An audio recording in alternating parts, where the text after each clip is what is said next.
Assalamu alaikum everyone.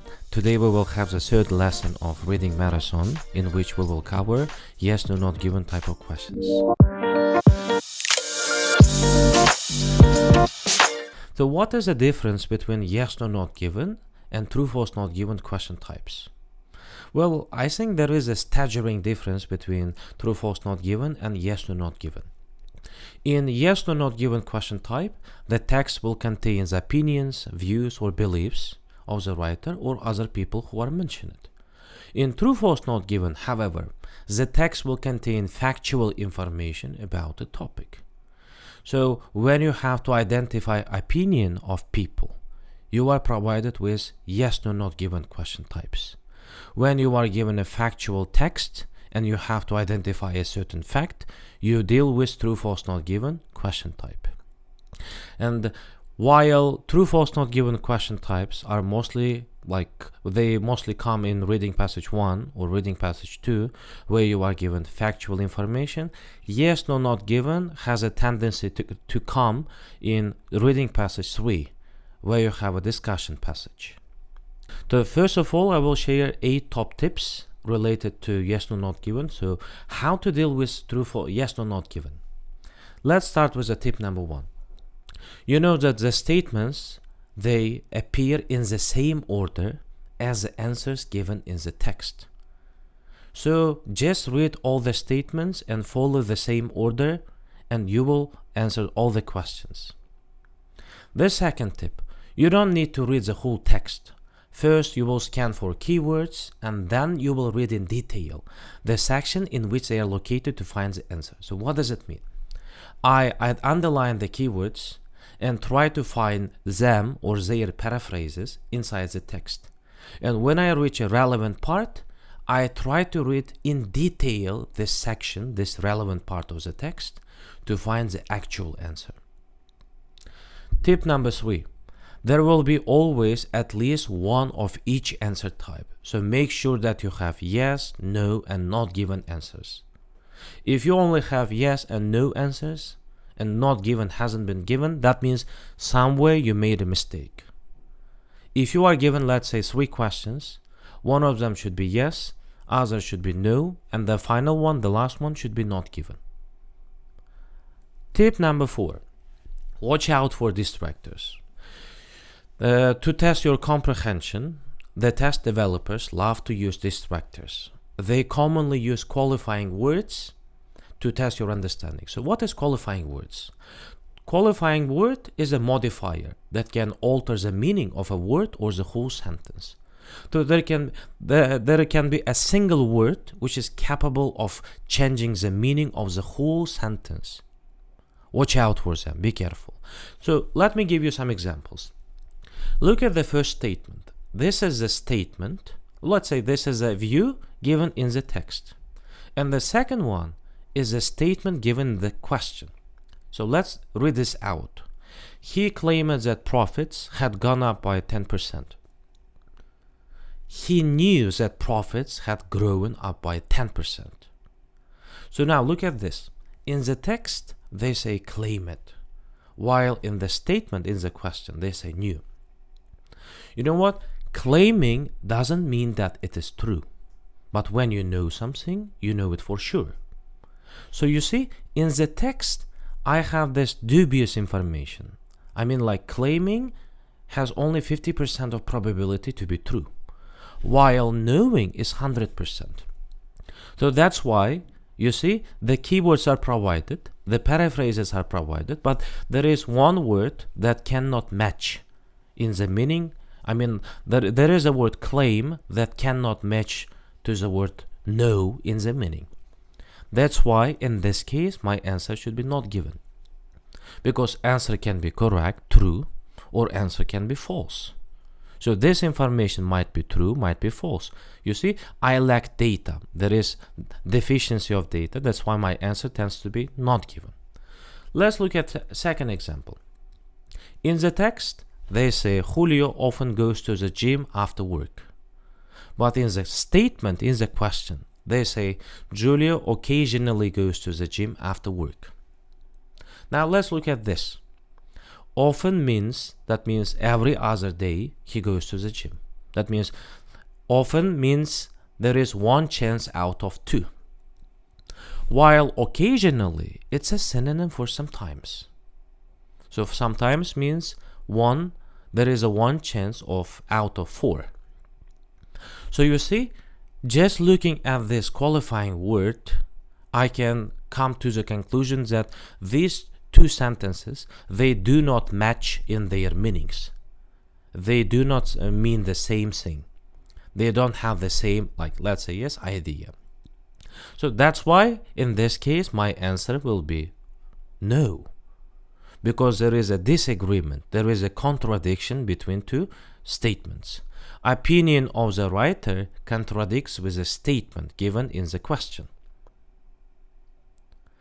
It's like in mathematics, you have these variables, you have x's. In every sentence, there can be one word which can significantly affect the meaning of the whole sentence. And we call these keywords, we call these words as qualifying words or modifiers. They are capable of changing the whole meaning of the, let's say, yes, of the statement. Okay, let's move on. So now look at the next tip.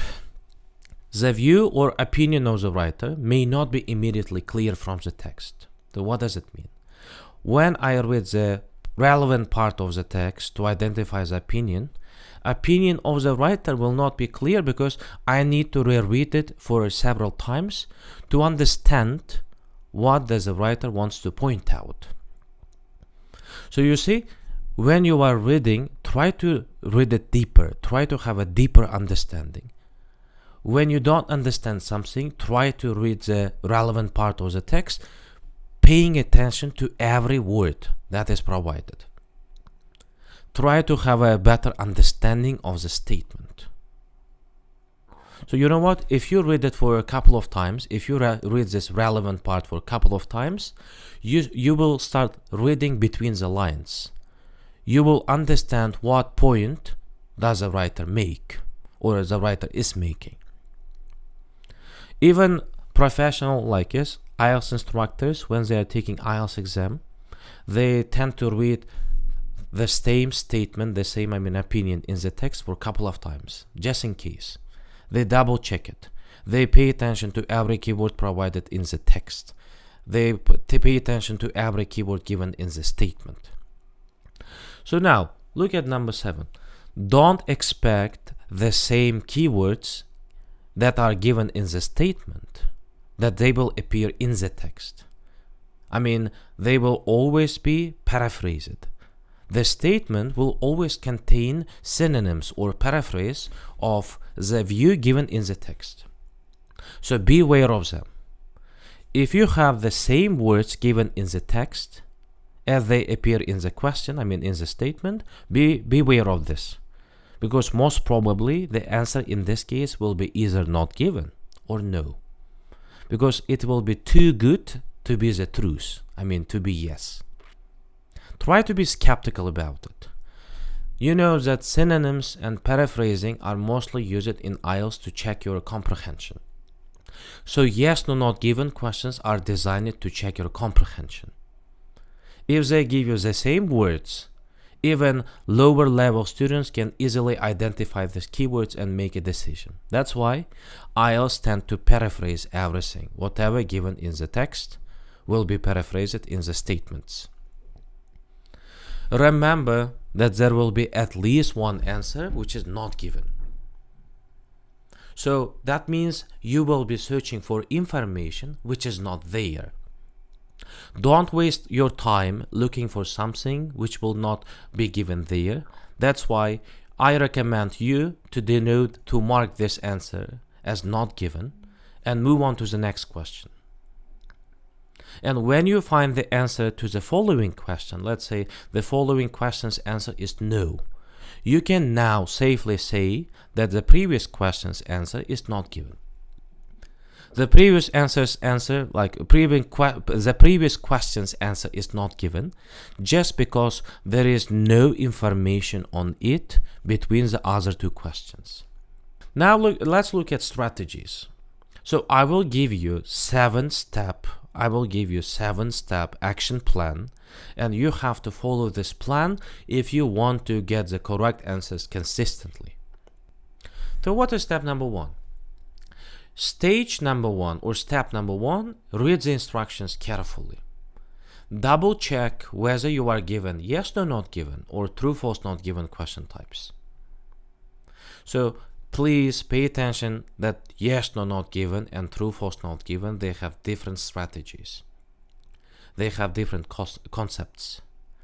If you start dealing with yes, no, not given in the same way as you deal with true, false, not given, you will start making some technical mistakes.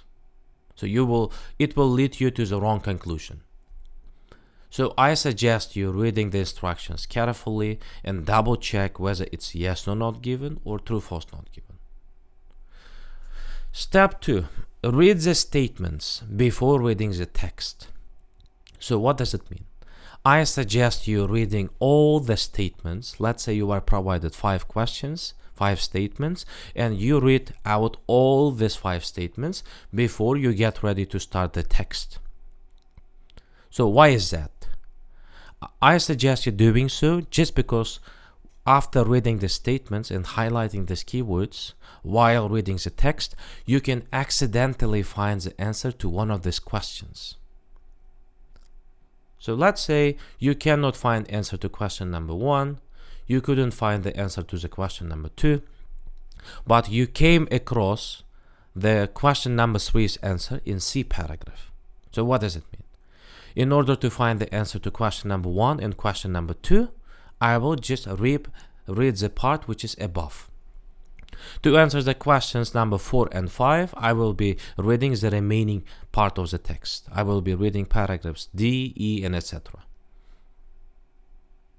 Under exam conditions, this is quite efficient because sometimes the very first question is the toughest one.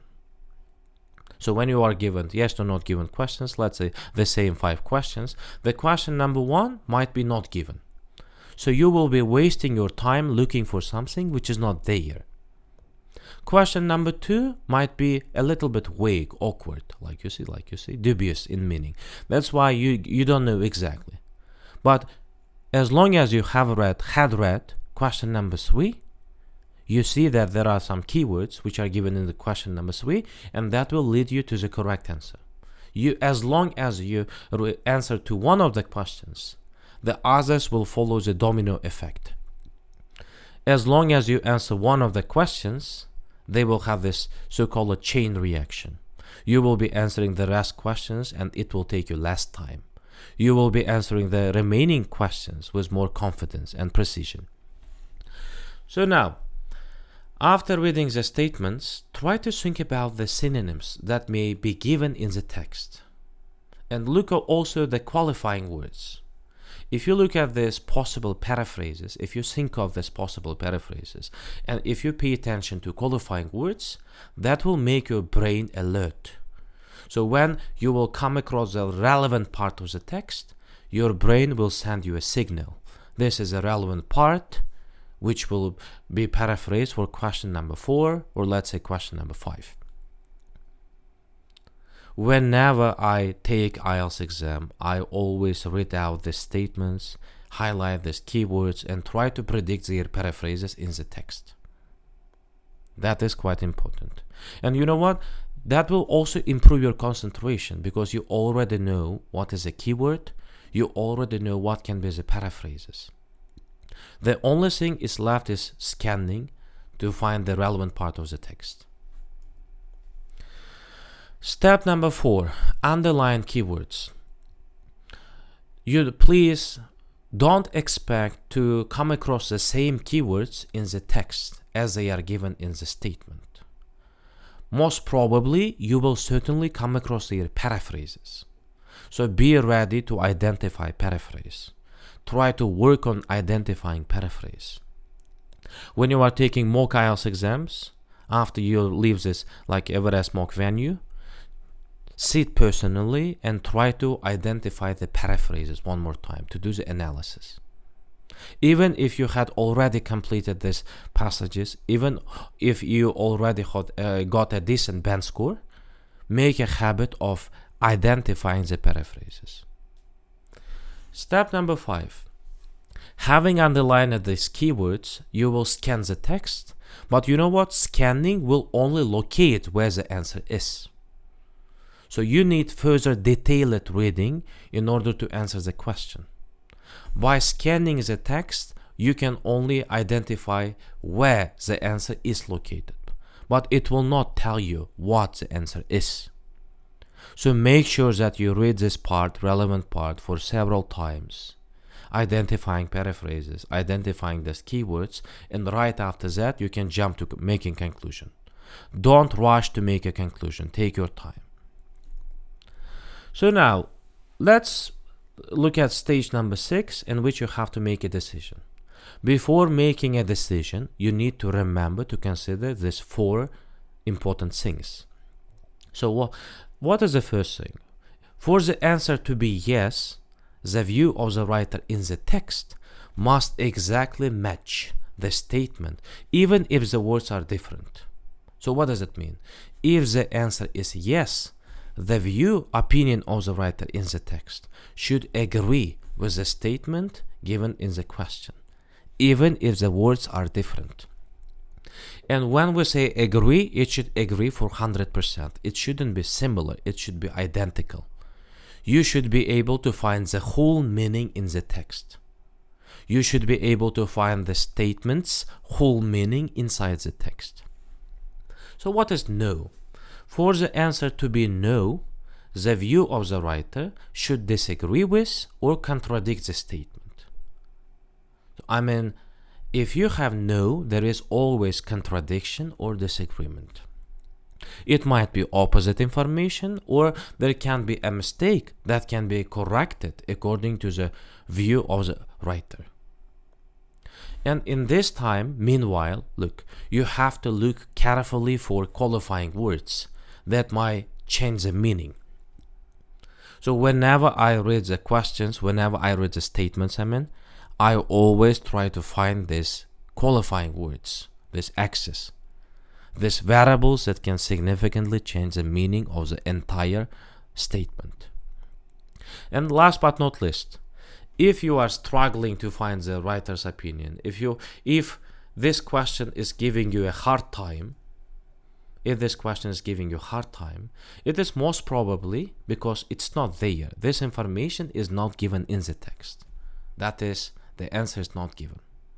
So when you have this, let's say yes, when you have this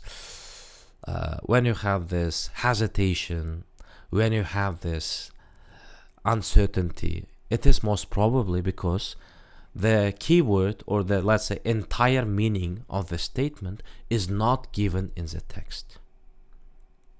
And the last but not least, try to use these 6 steps for the remaining questions. Try to follow the 6 steps to deal with the remaining questions. Now, why don't we put our knowledge into practice? So why don't we put the theory into practice? Now let's look at statement number 1. It says, acknowledging people such as Plato or Da Vinci as geniuses will help us understand the process by which great minds create new ideas. Read it for several times. From this very statement, it's not clear for me yet what are the keywords and what is the whole meaning of the statement. Acknowledging, what does it mean acknowledging? Admitting people such as Plato or Da Vinci as geniuses will help us understand the process by which the genius minds work. So you know what? My keywords are Plato or Da Vinci, and I'm also trying to identify the opinion. You know that opinion of the writer can be positive or negative. It can be supportive or it may be some sort of criticism. So you see, they say will help us. Helping is something good. It is positive opinion. So I will be looking for this positive opinion inside the text, in the text. So look at this relevant part of the text. Having read paragraph A, paragraph B, now I go to paragraph C, and I say the keywords.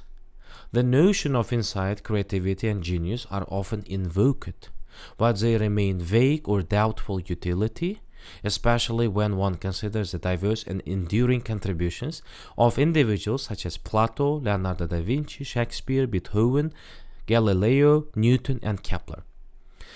Whenever you are taking IELTS exam, especially reading, please pay attention to the fact that it's always being reworded. What does it mean? If in the statement you are given AB, in the text they will turn it to BA. It's like in Uzbek, ala khoja, khoja ala, or tomato, tomato. So what I see Plato and Leonardo da Vinci. Instead of moving forward, reading it further, I come back to the previous sentence. So you see, I'm moving to the left instead of moving to the right. I try to identify the keyword, so will help us, and its paraphrase inside the text. So what is utility? Utility has a definition of usefulness. So something of value, something useful. So utility is a synonym for help. But you see, before utility, you are given this qualifying word. They say doubtful. This qualifying word also shows opinion. When you doubt something, that means you disagree with something. You question it. You are not certain about it. You see? So, in the text, writer is doubting the utility. The writer is doubting the help of these examples to identify, to interpret the word genius. So, in the question, in the statement, I have positive meaning, while in the text, I have this negative meaning, doubt. So when you have this plus and minus, the answer tends to be no, because my statement disagrees with the view in the text. It contradicts with the view in the text. So that's why the answer is no. Now let's look at the second statement, the second example. In the statement, they say the law of effect states that no planning is involved in the behavior of organisms. I identify the keywords. The law of effect. You know what? The law of effect is a keyword because it cannot be paraphrased. Whenever you are given some, let's say, term, whenever you are given some sort of, let's say, names, try to point them out because these names, these terms, cannot be paraphrased inside the text. That's why you can easily detect the answer for the question. So what is the second keyword? They say no planning. So you see, I have negative meaning, no planning. No plan at all. It happens automatically. It happens spontaneously. So I've tried to come back to the text. I know that for statement number 1, answer was in C paragraph. For statement number 2, answer should be in the following paragraphs. So I just keep reading until I reach the paragraph, the second half. So it says, just like Darwin's law of natural selection, the law of effect involves entirely mechanical process of variation in selection without any objective insight and objective insight. So you see, the law of effect is given, and then involved is also given. So I try to find the paraphrase for no planning. Here, as you can see, they say entirely mechanical. What does it mean entirely? 100%. So they say that law of effect involves 100% mechanical process.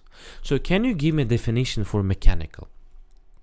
If something happens mechanically, it happens automatically. It happens without human intervention. You see, without human planning. So no planning is synonym for mechanical. I can find the same meaning. You see, in the text, I can find the same opinion, which is identical to the statement. The wording can be different, the words can be different, but the meaning is identical. It's like Hassan and Hussan, like yes, identical twins. So you cannot tell them apart.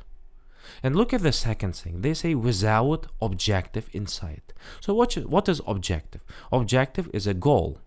So you can say that a goal is a plan. What is without? Without has a negative meaning, which means no. So I could find the entire statement in the relevant part of the text. That's why my answer will be yes. The statement agrees, the statement matches with the view in the text. No planning is equal to entirely mechanical. Now let's look at statement number 3. Many scientists are now turning away from the notion of intelligence, intelligent design, and genius. I read it again and try to highlight the keywords. Many scientists. Look at this word many. Many, it's a qualifying word. So instead of many, there can be other options like many, some, most, small number, a few. You see? So that's why for me, many is a keyword. It's a qualifying word. It is capable of affecting the meaning of the whole sentence. Now, look at the second keyword, now. I try to think of paraphrases. What can be now? Now, at the moment, nowadays, currently, these days. What is turning away? When you turn away from somebody or from something, that means you give up on something, you quit something, you abandon it. So I just move forward. I keep reading the paragraph, and at the very end of the paragraph, I could find this information. It says, the time seems right for abandoning the naive notions of intelligent design and genius, and for scientifically exploring the true origins of creative behavior. Now look, turning away, it's a synonym for abandoning. Notion of intelligent is already given. What is synonym for now? When you say now, that means it's a right time. By right time, they make a reference to present. They talk about now. You see, I could identify most of the keywords. I could identify the paraphrases to most of the keywords. But there is a catch. You see, I cannot find information about scientists and about their number. So the scientists and their number is not given. That's why I come to conclusion that this statement is not given in the text. Despite the fact that some keywords are given, the whole meaning cannot be found. The whole meaning cannot be identified. That's why my answer automatically turns to not given. You know what? If you just look at first glance, at first glance, it seems to be yes. But if you look carefully to some qualifying words, you come to conclusion that the answer should be not given. Because information is partially given, but it's not enough to make a decision. Okay, and we will finalize our lesson at this point.